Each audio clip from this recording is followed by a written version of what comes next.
No momento em que a humanidade sofre por tanto desamor, pela fome, pelas guerras, os tóxicos alimentando a violência em nossa cidade. Esta emissora traz até você momentos de amor, paz e alegria, através de um programa feito com carinho para o seu coração.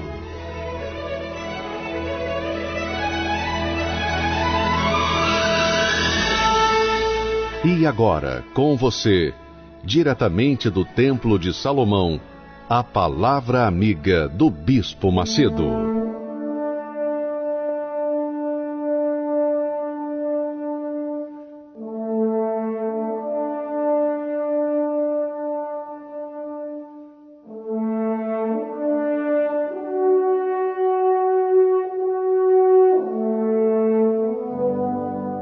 Graças a Deus, que o Espírito de Deus, o Espírito do Deus Altíssimo, que age no altar e do altar vem para receber aqueles que se entregam no altar.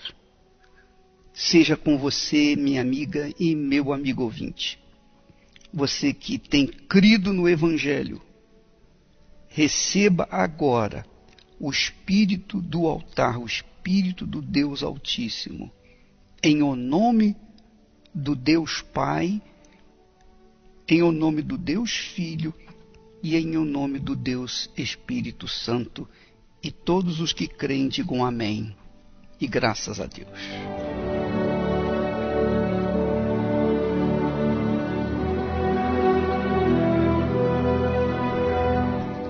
Pois é, minha amiga, meu amigo ouvinte, hoje eu queria que você soubesse de algo extremamente importante. Além do que nós temos falado aqui diariamente sobre a fé, nós estávamos lendo agora, há pouco, sobre o Evangelho do Senhor Jesus. E diz o texto sagrado que logo depois que João Batista foi entregue na prisão, Jesus veio para a Galileia. Então, João foi para a prisão, Jesus imediatamente foi para a Galileia, pregando o Evangelho do Reino de Deus. É interessante, porque Jesus não saiu para onde estava João preso, para chorar na sua prisão. Veja que a fé não tem nada a ver com o sentimento. Enquanto João foi preso, Jesus imediatamente correu para Galileia para pregar o Evangelho do Reino de Deus. E agora, quando ele fala que o tempo está cumprido e o reino de Deus está próximo, a gente lê isso e torna a ler e ficamos assim normalmente sem entender o que significa o tempo está cumprido e o reino de Deus está próximo. Vamos falar primeiro do que significa o reino de Deus. O reino de Deus está próximo. Ora, você precisa entender, todas as vezes que você lê no Evangelho sobre o reino de Deus, quando fala, menciona o reino de Deus, você tem que entender uma coisa, que o reino de Deus é contrário ao reino deste mundo. Quando Adão e Eva pecaram, imediatamente o mundo entrou no reino de Satanás, sujeito a tudo o que o diabo gosta. Então nós temos nesse mundo um caos, uma catástrofe. E as pessoas não entendem, as pessoas normalmente culpam a Deus pela catástrofe que tem sido esse mundo. Violência, morte, fome, miséria, injustiça e tudo que existe de mal, de nocivo, de perverso acontece nesse mundo. Aí as pessoas que não entendem o Evangelho, que não compreendem a palavra de Deus, ficam sem entender do porquê dessa situação e achando que Deus é o responsável por essa bagunça, por essa desordem em todo o mundo. Mas vamos entender agora, você que está me ouvindo, e interessado em saber o que significa reino de Deus, vamos entender. Quando Adão e Eva pecaram, eles desobedeceram a Deus. Imediatamente, quando eles desobedeceram a Deus, eles obedeceram a Satanás. Enquanto eles estavam obedecendo a Deus, eles estavam desobedecendo a Satanás. E Adão e Eva, enquanto estavam em comunhão com Deus, obedecendo a sua palavra, eles viviam em paz e tinham o domínio de toda a terra. De toda a terra, de todo o planeta. Tinham o domínio sobre os pássaros, quer dizer, eles tinham o domínio sobre o ar, eles tinham o domínio sobre a terra e tinham o domínio sobre o mar. Quer dizer, tinham o domínio sobre tudo. Mas quando eles desobedeceram a palavra de Deus e obedeceram a palavra de Satanás, então eles caíram em tentação, pecaram.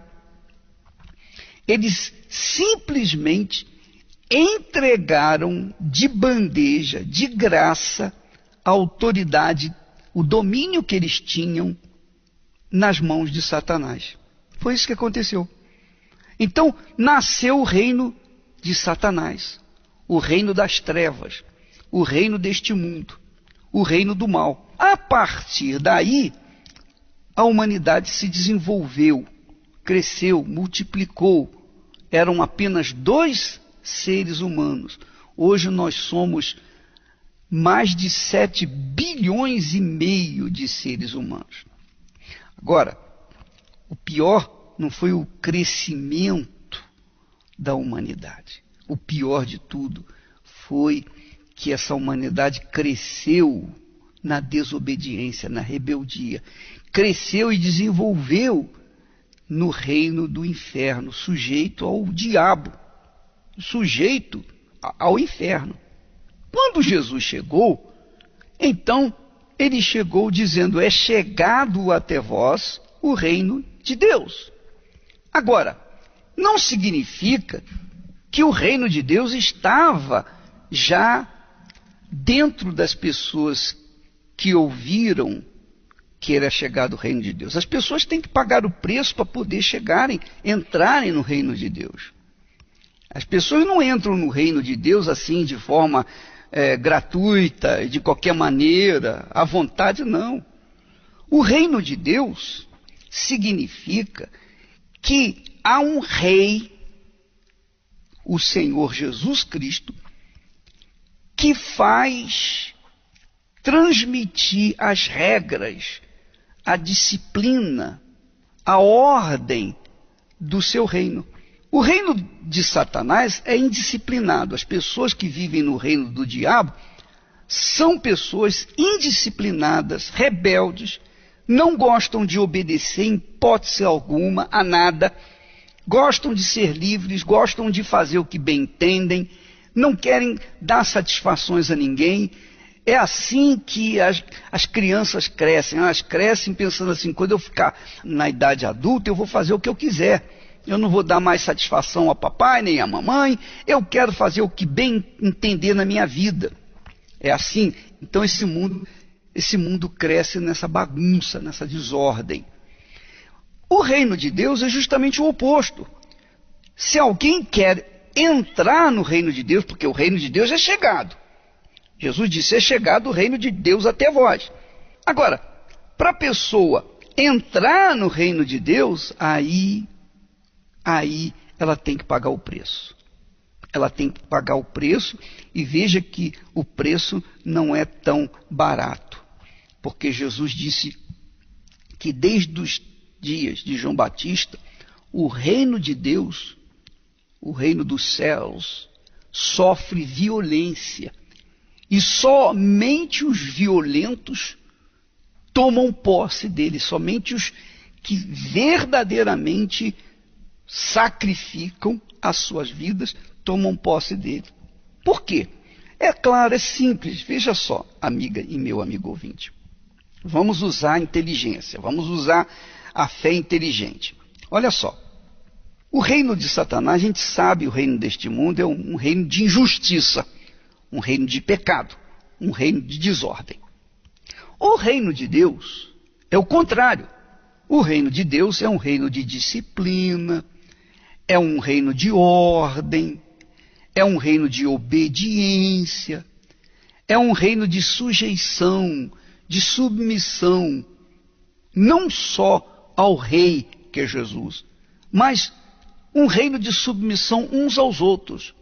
Quem faz parte do reino de Deus se submete uns aos outros. Não é porque é pastor, bispo, não é porque é um oficial da igreja que vai ser mais respeitado do que o que é um obreiro, um auxiliar, uma pessoa, até membro, que faz parte da igreja. Não, todos se submetem a todos. Uns se submetem aos outros. O pastor se submete às ovelhas, porque o pastor tem a obrigação de levar as ovelhas aos pastos verdejantes. Mas as ovelhas, para chegarem no pasto verdejante, elas têm que obedecer o pastor, a voz do pastor. Então, uns se submetem aos outros. E nessa relação, nesse relacionamento, pastores, ovelhas, há disciplina, há ordem. Por exemplo, o pastor não pode levar as ovelhas para o aprisco sem antes tê-las satisfeitos com o capim, com o alimento que tem no pasto verdejante. Ele tampouco pode sair do aprisco numa hora errada. Não, há ordem, há disciplina, há um horário certo para as ovelhas saírem do aprisco e serem levadas ao pasto verdejante. E há uma hora certa para voltar do pasto verdejante para o aprisco. Então, há disciplina no reino de Deus. Disciplina. Você me ouve agora, talvez você seja aquela pessoa que fica indignada com as injustiças sofridas dentro das igrejas. Você fica, poxa, mas como é que pode acontecer isso? Acontece, sabe por quê, minha amiga, meu amigo? Às vezes a pessoa está dentro de uma igreja, de uma instituição, mas ela ainda não entrou no reino de Deus. Enquanto ela não entrar no reino de Deus, ela vai ser insubmissa, ela vai ser rebelde, ela vai ser malcriada, ela vai ser crítica, ela vai ficar criticando os outros. Ela está dentro da instituição chamada igreja, mas ela não está dentro do reino de Deus. Ela não está inserida dentro do reino de Deus. O reino de Deus é espiritual. Jesus disse, o reino de Deus está dentro de vós. Quer dizer, o que é o reino de Deus? O reino de Deus é um reino de disciplina, de ordem. Ou não é? O reino de Deus é um reino de justiça. Justiça. O reino longe do pecado. O reino de Deus, obviamente, é um reino de ordem, de harmonia, de paz. Todos os que fazem parte do reino de Deus, seja da igreja A, B, C, D, seja a igreja que for, não importa a igreja. O que importa é que a pessoa faça parte do reino de Deus. Quem é da igreja A, mas está inserida no reino de Deus, não tem esse negócio de criticar a igreja B ou C ou D, ainda que a igreja B, C ou D esteja errada. Suponhamos que esteja errada, mas nenhuma pessoa que faça parte do reino de Deus tem o direito de criticar a outra pessoa que também faz parte do reino de Deus. Não tem. Porque no reino de Deus é como Jesus disse, a ninguém julgueis, não julgueis e não sereis julgados. Não condeneis e não sereis condenados. Essa é a regra do reino de Deus. Essa é a regra do reino de Deus. Quem está no reino de Deus tem que obedecer essas regras. Se por acaso está no reino de Deus e não obedece, é porque não está no reino de Deus. É desobediente. Se é desobediente é rebelde. Então, não está no reino de Deus. Quem está no reino de Deus, sobretudo, recebe o Espírito do Rei, que é Jesus. Quem reina no reino de Deus é o Senhor Jesus. Todas as demais pessoas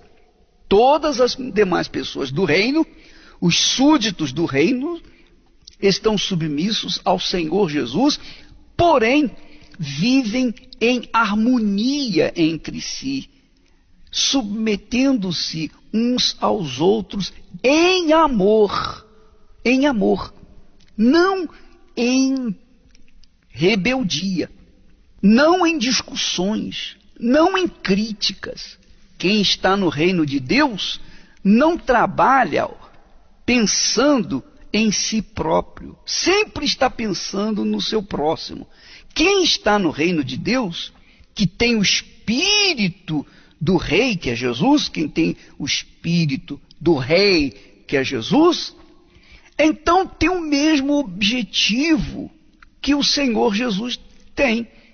Então, se eu sou e estou no reino do Senhor Jesus, se eu tenho o Espírito do Rei Jesus, então os meus objetivos, os meus desejos, as minhas vontades, sempre é de acordo com a vontade do meu Rei, do meu Senhor. Porque o Espírito dele está em mim e move o meu coração, move a minha vontade para fazer a vontade dele.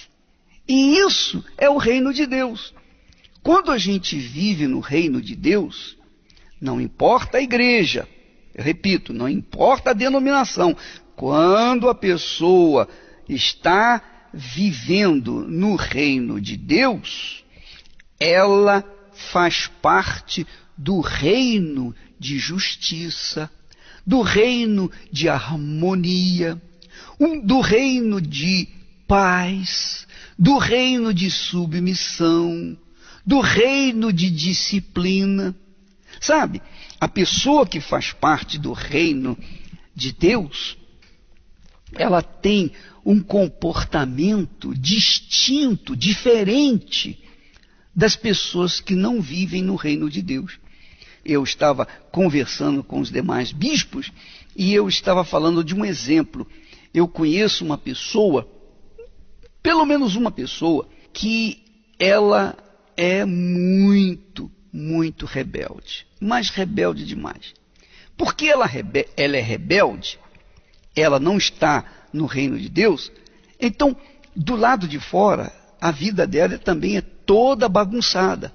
Ela não tem ordem para comer, ela não tem ordem, ela não tem disciplina para descansar, para fazer as coisas certas, na hora certa. Não, ela é toda bagunçada. A vida dela é todinha, inteiramente entregue ao momento. Ela está com vontade de fazer uma coisa, ela faz. Ela está com vontade de fazer outra coisa, ela faz. Ela é indisciplinada. A vida dela é desordeira. Ela não vive numa ordem. Ela resiste viver na disciplina. Por quê? Porque ela está no reino das trevas. Ela está no reino das trevas como o mundo inteiro está no reino das trevas. Mas quem entra no reino de Deus, quem tem o Senhor Jesus como o Senhor da sua vida, de fato, de verdade, então o Espírito do Senhor Jesus está nessa pessoa e faz com que ela seja disciplinada. Ela tem hora para comer, ela tem hora para trabalhar, ela tem hora para deitar, ela tem hora para acordar, ela tem hora... Tudo ela tem hora certa. Ela é disciplinada. Ela sujeita o seu corpo às regras do reino de Deus. Porque o reino de Deus, minha amiga, é disciplina. E na realidade não é isso que você, quando casou, queria. Quando a gente quer casar, quando a gente é jovem, quando a gente é solteiro, a gente quer compromisso sério, então a gente quer ter uma casa, um lar, uma família. Então quando a gente vai para o altar e se compromete com a outra pessoa no sagrado matrimônio, nós falamos assim, graças a Deus, agora eu tenho a pessoa que vai fazer parte da minha vida pelo resto da vida.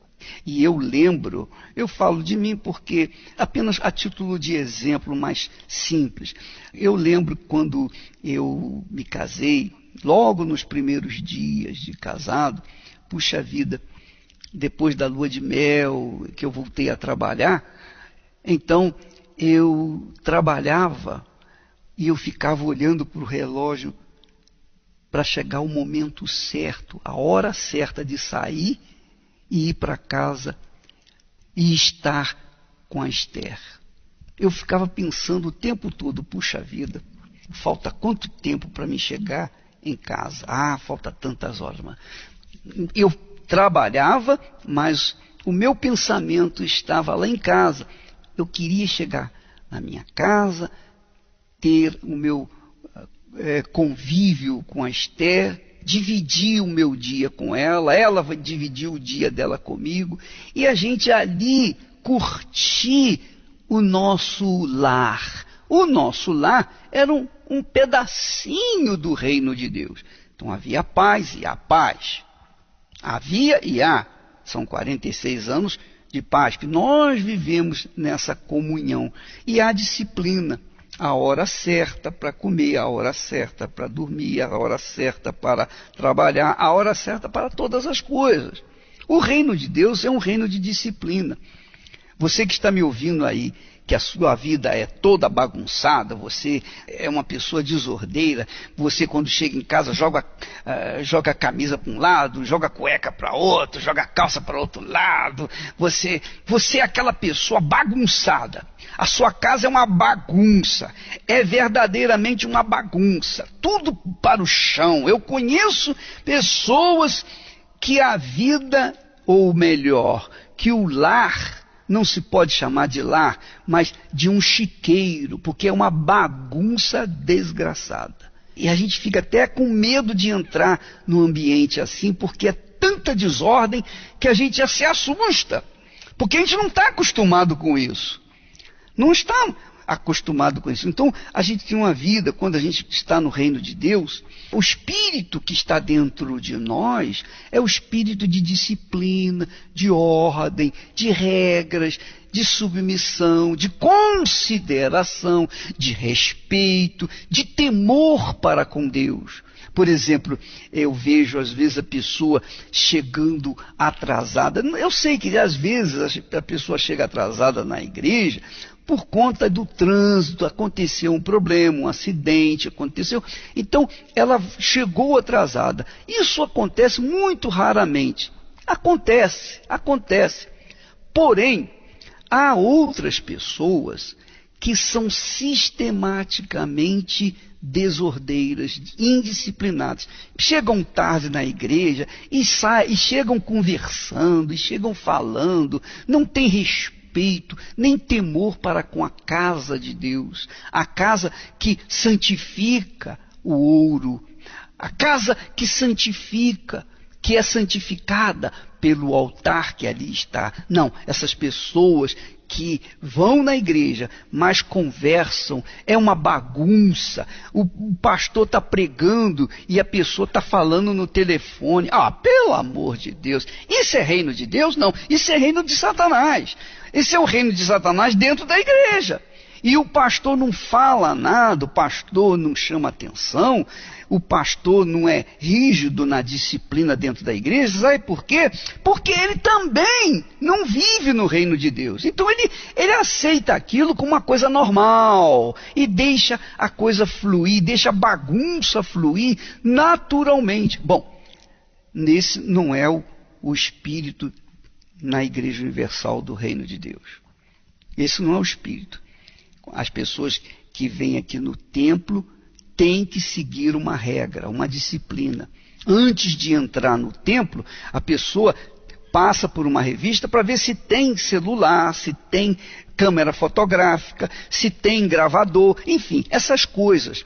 Ela não pode entrar no templo com esses apetrechos, com essas coisas, porque ela não vai ali para tirar foto, ela não vai ali para falar no telefone ou para receber telefonema, ela não vai ali para se conduzir da mesma forma que ela está aqui fora, não, ela vai ali para orar, ela vai ali para estar com Deus. Então nós proibimos a pessoa entrar com essas coisas dentro do templo. Então eu sei que muitas pessoas não gostam, muitas pessoas ficam reclamando. Na realidade, não era nem para ter revista, era para ser à vontade, a porta está aberta e as pessoas, sabendo de antemão que é um lugar sagrado, é o templo que santifica o ouro, é o altar que santifica a oferta, a pessoa vai ali com temor, com disciplina, com ordem. Então ela vai pensando em adorar, pensando em ter um encontro com o Senhor Jesus, pensando em glorificar o Senhor Jesus. Eu lembro que o Pai disse para Jesus, quando ele foi batizado nas águas: Tu és o meu filho amado, em quem eu tenho prazer. Quer dizer, Deus quer ter prazer nas pessoas que são filhas dele. Então, quando a pessoa se comporta de forma indisciplinada, desordeira, ela mostra claramente que ela não está no reino de Deus. E eu estou falando isso não para condenar ninguém, eu não estou condenando, eu estou aqui ensinando o que significa o reino de Deus, a diferença entre o reino de Deus e o reino deste mundo. No reino deste mundo vale tudo,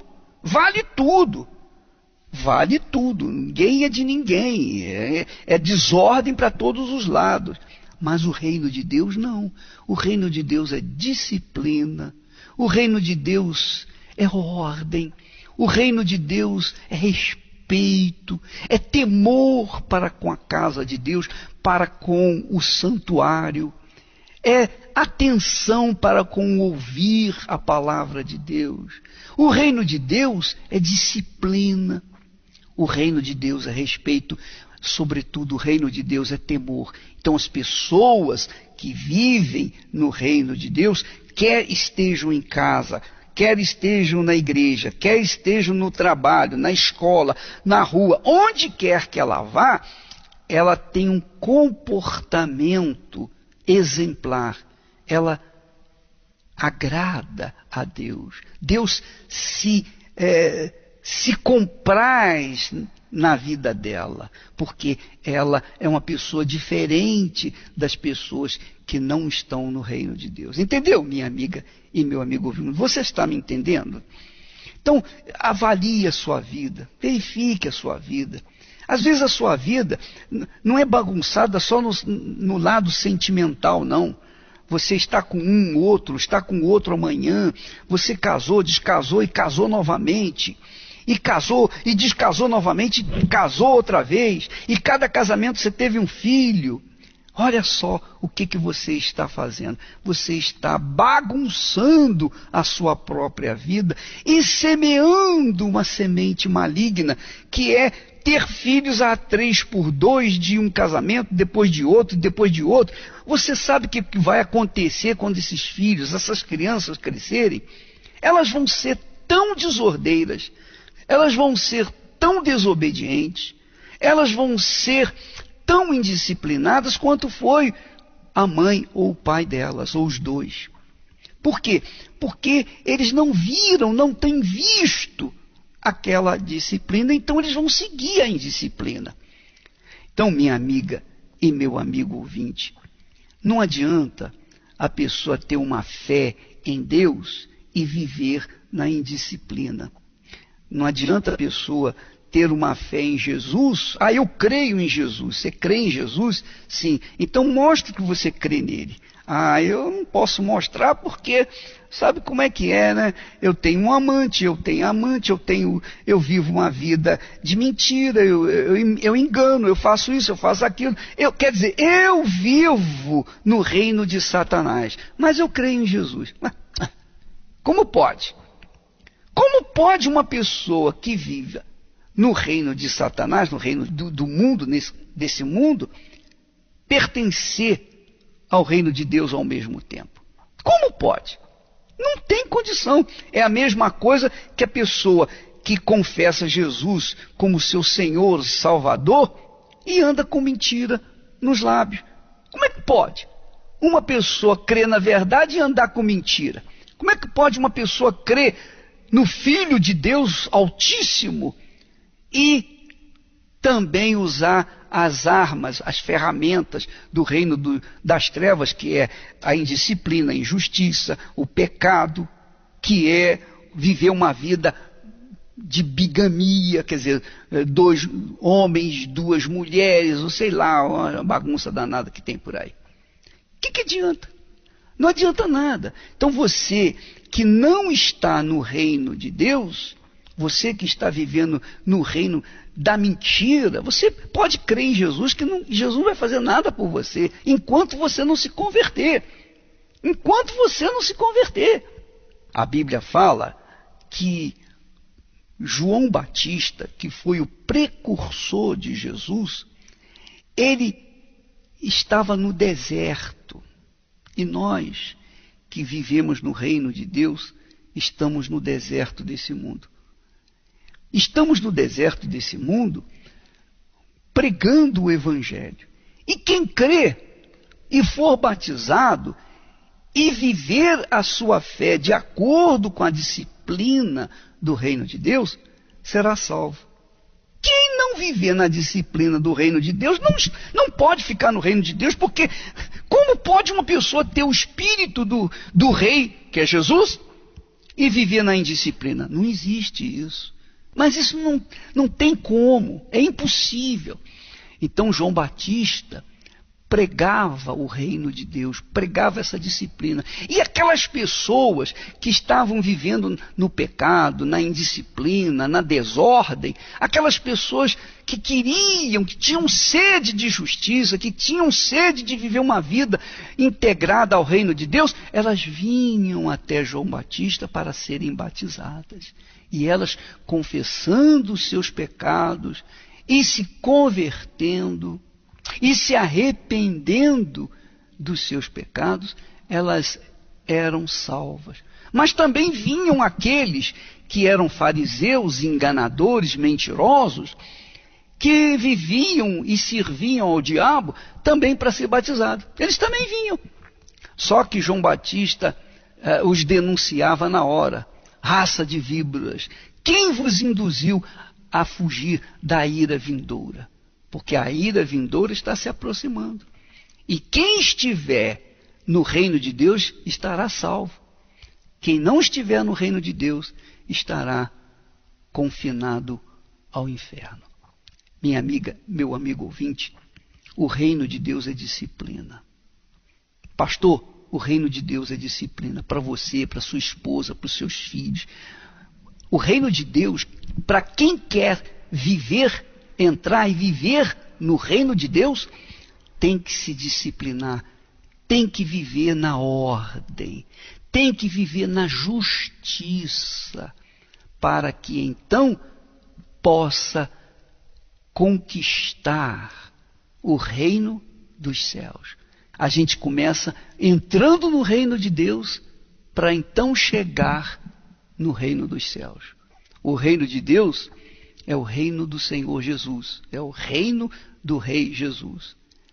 E quando a gente entra no reino de Deus através do Senhor Jesus, que é a porta, então nós fazemos nós nos disciplinamos, nós vivemos uma vida regrada, entende? A gente não vai para bagunça, a gente não vai para baladas, a gente não vai sair para o pecado, não. A gente vai fugir do pecado, porque não agrada ao nosso Senhor. Não agrada ao nosso Senhor. Eu seria incapaz capaz de sair e ir numa balada. De jeito nenhum. Jamais. Por quê? Porque a gente sabe que a balada é uma festa do inferno.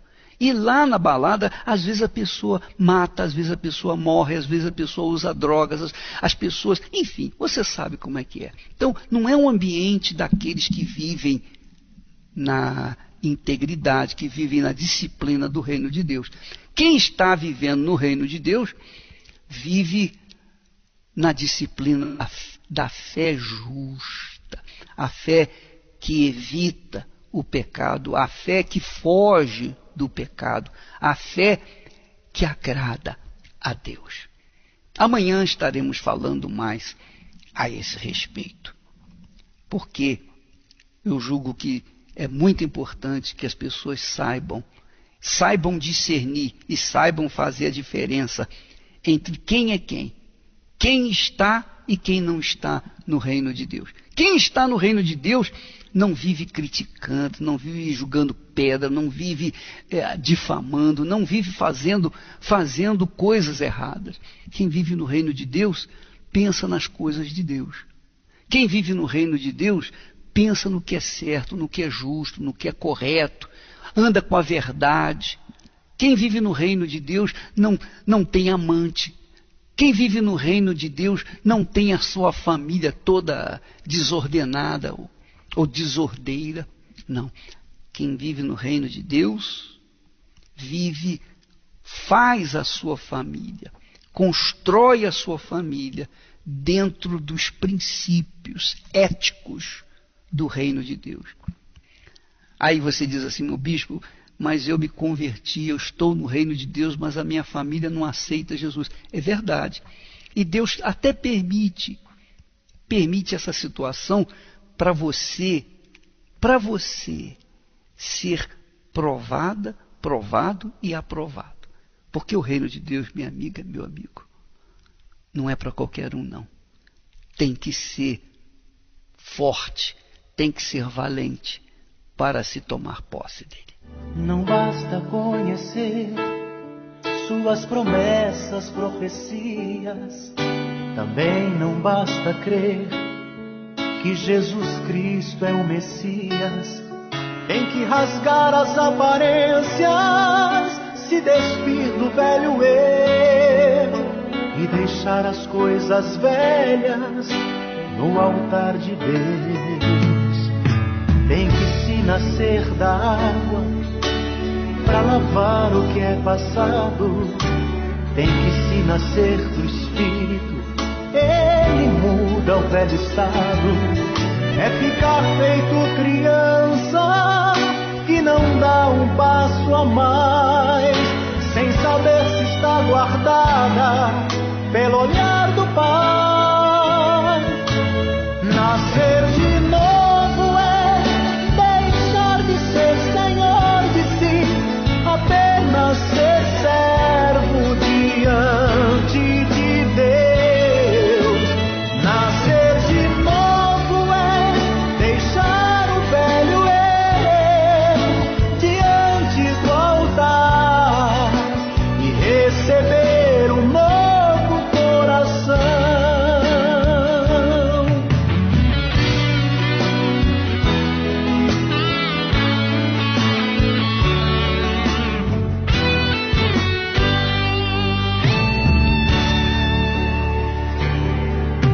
Não basta conhecer suas promessas, profecias. Também não basta crer que Jesus Cristo é o Messias.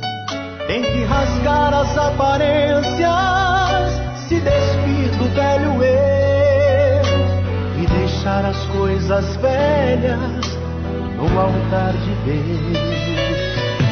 Tem que se nascer da água para lavar o que é passado.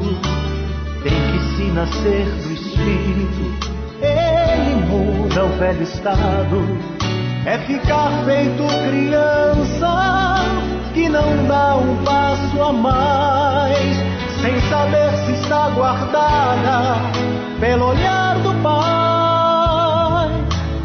Nascer de novo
Quem era o seu Luiz antes da loucura da fé?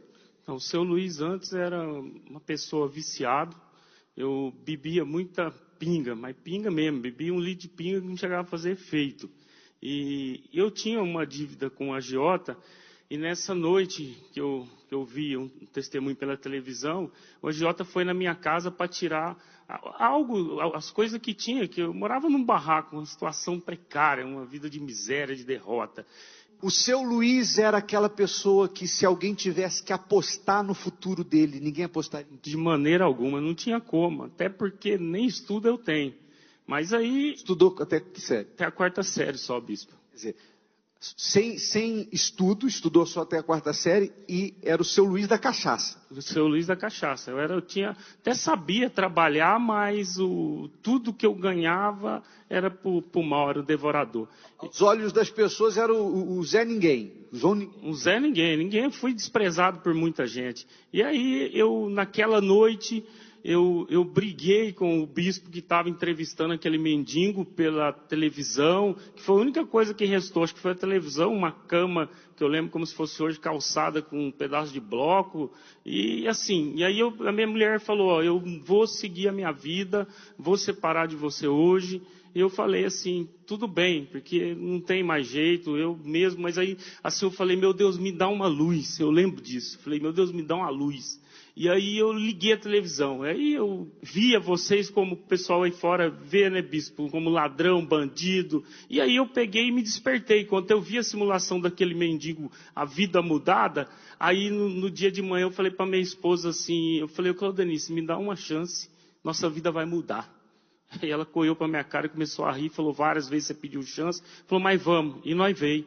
Eu sim, bispo, eu cheguei na melhor época de chegar na igreja, que era a campanha de Israel, mas era a última semana. Assim, eu cheguei e já cheguei também decidido, gente. Eu não aguentava mais aquela vida, eu cheguei decidido. Quando eu peguei aquele envelope, aí entra assim, aí entrou minha decisão. Mas peraí, o senhor estava devendo a agiota, sendo ameaçado. Como é que o senhor pegou o envelope? Como é que o senhor ia dar alguma coisa se o senhor não tinha nada? Bispo, condição eu não tinha nenhuma, só que entrou dentro de mim aquela fé. Eu peguei aquele envelope, assim, ó, eu digo assim, gente, eu já fiz loucura, eu vou falar, mas loucura com Deus. Mas esse foi o que mais marcou na minha vida, porque eu digo assim, eu entrei dentro daquele envelope. Eu peguei e ali larguei tudo. Larguei a mentira, larguei o erro, larguei a bebida, larguei tudo na hora que eu peguei o envelope. Aí eu mudei assim, ó, larguei tudo. O que o senhor fez para cumprir esse primeiro voto e qual foi o sacrifício? Então, o meu sacrifício foi, eu fui fazer bicos de pedreiro, e aí no domingo pela manhã foi um conflito, que eu vim logo 7 da manhã. Eu digo assim, a minha vida mudou em 45 segundos. E eu virei assim, minhas costas, assim, minha esposa mexendo água com açúcar para minha filha. E eu não podia usar o sentimento, eu tinha que usar a razão. E eu vim com tudo. Eu sei que assim, minha vida mudou de uma ponta para a outra do altar. Foi 45 segundos. Quando eu coloquei aquele envelope aqui no altar, eu dei mais 2 passos para frente, o seu Luiz não era o mesmo mais. Tinha entrado um fogo dentro de mim, assim, que eu já tinha um leão dentro de mim, eu já tinha uma certeza, eu já tinha assim, eu falei, tudo está mudado. Tudo. É questão de dias. E foi, bispo, passou 15 dias, aquele desacreditado fechou o primeiro contrato, que só o sinal que eu peguei dava para me pagar aluguel 100 vezes mais do valor que era. Assim, eu falei para minha esposa assim, falei, vamos para o mercado que eu não aguento mais ver aquele sofrimento. Assim, ali eu já comecei a ver... Contrato do quê? Trabalhando com o quê? Trabalhando com construção civil, que eu era empreiteiro, eu ainda não tinha chegado a ser empresário na época. De pedreiro, o senhor já saiu do altar com a visão de empreitar? Sim, senhor, já saí com a visão de uma obra grande como empreiteiro, já saí com funcionários. Que essa obra eu tive que ter já de início mais de 10 funcionários. Quer dizer, o senhor pegou sendo pedreiro, o senhor pegou uma obra para empreitar e o valor já dava condições, o senhor teve que pegar gente para trabalhar para o senhor. Sim, senhor. Começou a ser patrão. Já comecei a ser patrão ali, eu vi o sinal de Deus. E aí as coisas foram indo. E aí assim, vários sacrifícios. Aí marcou um também sacrifício que eu fiz, porque eu tinha comprado o meu primeiro automóvel zero. Que assim, gente, eu não sou apegado a nada, mas a nada mesmo, assim. Eu sempre peço para Deus, não deixa eu ser apegado a nada. Assim, a primeira coisa que eu pedi depois daquele primeiro propósito que eu fiz é assim, era a minha mudança, a minha paz, e assim, a minha maior riqueza é meu encontro com Deus. Eu vou falar os bens agora, eu sempre falo isso, a minha maior riqueza, eu sou simples, gente, eu tenho dificuldade de falar, só que eu não tenho dificuldade de obedecer a palavra de Deus de jeito nenhum. Não tem um pingo de dificuldade. E aí eu comprei esse carro. Fazia 7 dias que eu estava com o carro zero, um Honda Civic, automóvel do ano, assim, ó. Era a coisa mais linda aquele carro. Fazia 7 dias Deus me pediu aquele carro. E eu falei para minha esposa assim, Deus me pediu o carro, e eu já vou deixar agora. O que tem que fazer, a gente tem que fazer na hora. Não deixar para amanhã, não. Eu já subi no altar, coloquei a chave do carro. Aquela época a gente usava muito GPS.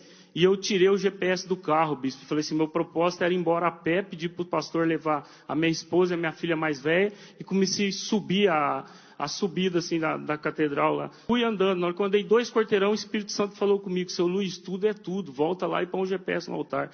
De meia volta, voltei, passei, pus o GPS no altar. Aí depois disso, aí começou a vir as conquistas. Aí eu assim, com a 4ª série, abri minha empresa. Hoje eu tenho 3 engenheiros formados que trabalham para mim de carteira assinada mesmo. Aí, isso daí é minha sede própria, que foi a última conquista agora. É o único prédio da minha cidade que tem heliponto. É o prédio comercial mais caro da cidade, eu comprei. Aquilo ali é o meu escritório.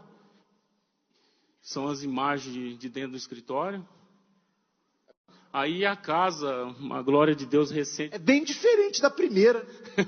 Mudou muito, né, bispo? Essa casa aí vale 4,5 milhões, eu paguei no cash, à vista. Assim, nada do que eu tenho é parcelado, não. É tudo à vista mesmo. Por honra e glória de Deus, para mostrar a grandeza de Deus. Isso com 4ª série. Com 4ª série. Bispo, assim, é uma coisa extraordinária do que aconteceu na minha vida. Mas assim, gente, eu não sou... Quem conhece eu perto, eu sou muito humilde. Eu não sou apegado a nada. Se Deus me pedir tudo, eu ponho tudo no altar se me tocar. Porque eu não tenho dúvida. Qual maior sacrifício o senhor chegou a fazer? 430 mil reais no altar. Porque eu não quero me esquecer, assim, nunca da onde Deus me tirou. Deus, assim, transformou a minha vida por completo. 2018, a minha empresa, ela já está com contrato garantido o ano inteiro, para o senhor ter noção. Nós estamos trabalhando todo domingo. Hoje eu estou com um funcionário trabalhando para mim, porque a gente não está dando conta da demanda. E a maior riqueza? É o Espírito Santo. Em primeiro lugar. É Espírito da fé. O Espírito da fé. É porque o Espírito Santo é que me dá esse equilíbrio. Porque não adianta nada eu ter dinheiro se eu não tiver o equilíbrio que é o Espírito Santo. Eu vou perder tudo. Não precisa falar mais nada. Muito obrigado, tá, senhor? Deus abençoe o senhor. Meu nome é Noemi. Meu nome é Itamar de Souza. Depois de ter perdido um casamento e 2 empresas, necessitei de R$10 emprestado da minha mãe. Apesar de ter nascido em um lar estruturado, a minha vida sentimental, ela começou de uma forma errada. Com 18 anos eu me casei. Foi um casamento conturbado, cheio de problemas. Com 3 anos eu estava divorciado e aquilo me deu um trauma. Eu cheguei ao ponto de jurar que nunca mais ia me casar. Eu também carregava muitas frustrações, né? Eu era fracassada, eu era formada, né? Possuía uma faculdade, mas não possuía um bom emprego. Depois que eu me separei, me foquei na minha vida apenas financeira. Cheguei a montar 2 grandes restaurantes, um para 300 lugares e um para 600 lugares, onde vendíamos 2.000 refeições. Eu tinha uma vida bem estabilizada, mas eu construí sobre areia. Um empresário que vendia 2.000 refeições por dia, eu fali, perdi os 2 restaurantes. Eu cheguei a ponto de vender todo o patrimônio que eu tinha. Fiquei com uma única roupa e um único sapato. E tive que voltar a morar de favor na casa dos meus pais e a depender de um prato de comida. Então eu fiquei de uma maneira, como posso dizer, no fundo do poço. Eu pensava, inclusive, que tirar a minha vida seria a solução para aqueles problemas. E eu conheci o Itamar, essa pessoa, né, fracassada, né, uma pessoa que não tinha perspectiva no futuro. Eu passava a noite em claro. O único companheiro que eu tinha era a TV. Então eu ficava de canais em canais. E aí sempre caía na programação, onde eu ficava vendo as pessoas falando os testemunhos. E eu não acreditava. Mas um dia Eu chamei meu pai para ir comigo. Cheguei para o meu pai e falei assim: pai, eu quero que o senhor me leve até a igreja. Meu pai, apesar de ser pastor de uma outra denominação, ele veio comigo. Ele falou assim: olha, se for para você ter um encontro com Deus, vamos lá. Mas eu cheguei justamente na época da Fogueira Santa. Então, eu sentei no último banco, porque eu tinha um preconceito contra a igreja. E esse preconceito, né, começou a ser quebrado naquele dia. Porque tudo que o pastor falava lá no altar, era como se ele estivesse falando da minha vida. Eu ainda perguntei para o meu pai: o senhor contou minha vida para ele? Ele falou: não, nunca tive aqui. Então eu percebi que ali, Deus estava naquele lugar. E tudo que vinha do altar, eu absorvi. E resolvi fazer a loucura mesmo, a loucura da fé. Porque se eu contasse para as pessoas que me conheciam, os parentes, os amigos, eles iam achar que eu estava maluco, que eu estava doido de fazer o que eu tinha resolvido fazer. Mas quando eu resolvi fazer, ali a minha vida começou a mudar.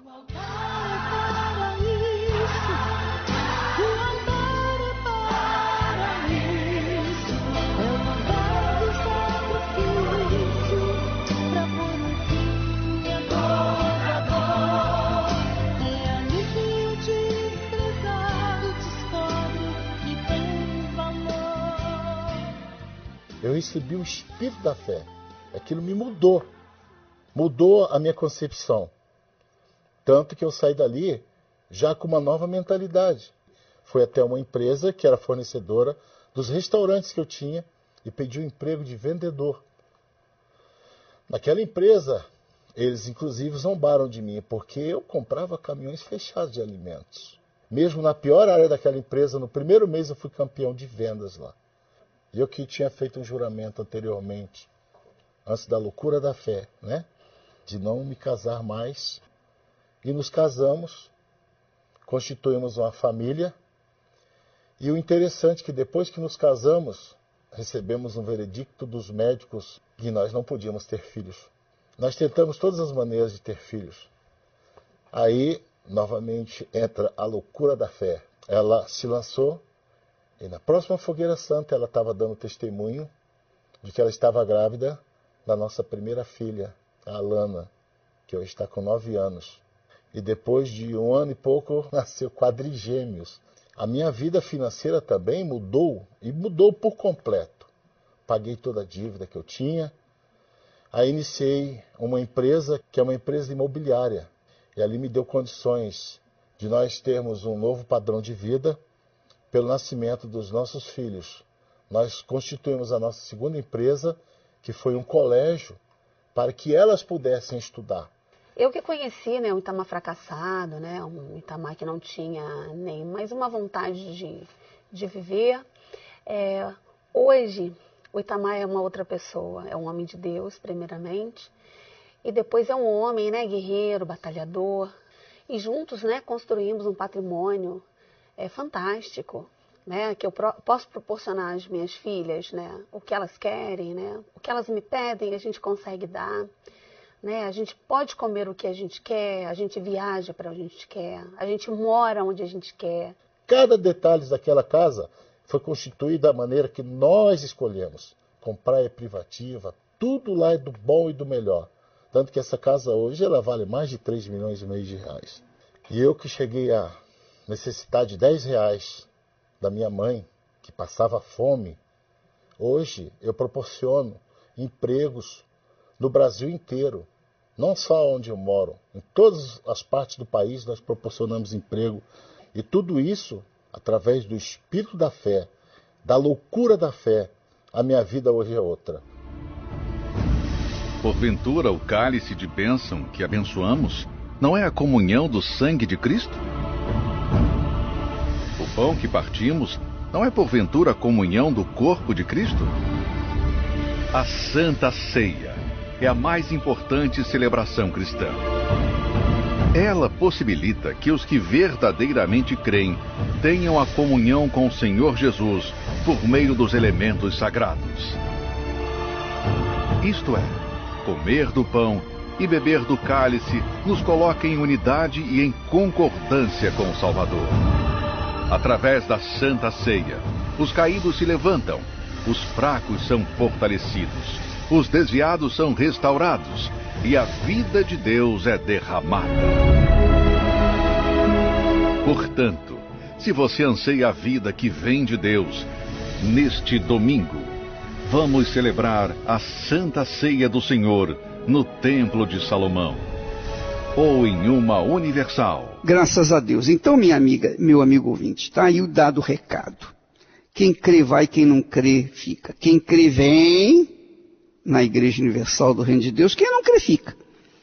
E quem crê vai também dar o seu testemunho, tal e qual essas pessoas acabaram de dar. Nós vamos ficando por aqui, amanhã estaremos de volta neste horário, nesta emissora. Que Deus abençoe em nome do Senhor Jesus e até amanhã. Ao vencedor darei que se alimente da árvore da vida, e a segunda morte de modo algum dano nenhum lhe causará. Sobre a minha mesa, com muita alegria, lhe servirei do precioso e escondido maná.